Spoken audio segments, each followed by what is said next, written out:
So McKay is a very complex person. He's a very complex individual. I feel like McKay is searching for identity. With McKay, outside of football, it's hard for him to find his confidence. On that field, that's where he gets his happiness. That's where he sees the people cheering. That's where he feels like, I belong here. When he doesn't have that helmet on, when he doesn't have those pads on, when he's not around his teammates getting those cheers, it's real life, and he doesn't know how to deal with that. And as we see a lot in the show, he has to tone his anger down and try to find different ways of having an outlet.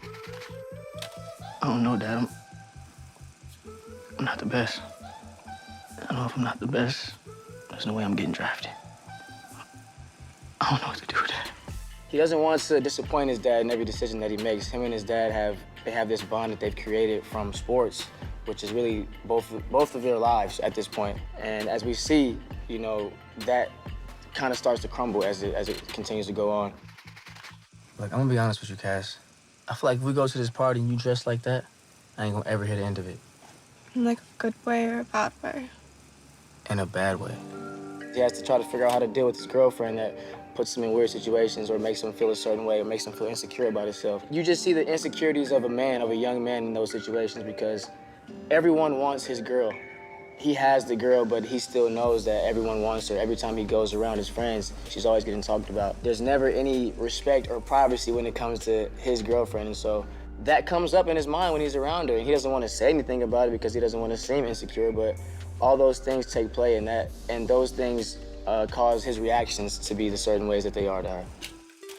Working with Sid is amazing. I love Sydney. She's very easy to work with, and we have great chemistry. I feel like even in our audition process, we got to have that chemistry and got to really see how each other gelled. And when we get on set, it felt the same way. Nothing changed. So I love her. She's super cool.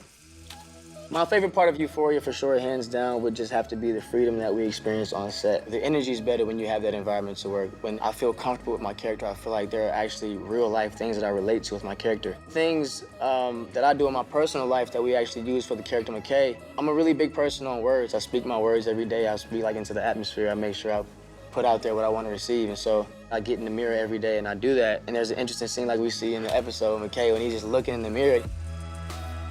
That's a deep looking into your soul moment when you're trying to find yourself. You know, when you look in the mirror, you're looking into yourself. And so we took that and we got to elaborate on that. I feel like there will be a lot of people watching the show, so I just want them to understand identity. I think that's one of the hugest things. Not looking around, but looking within and really dealing with the things that you have to deal with in your life before being involved with everything else.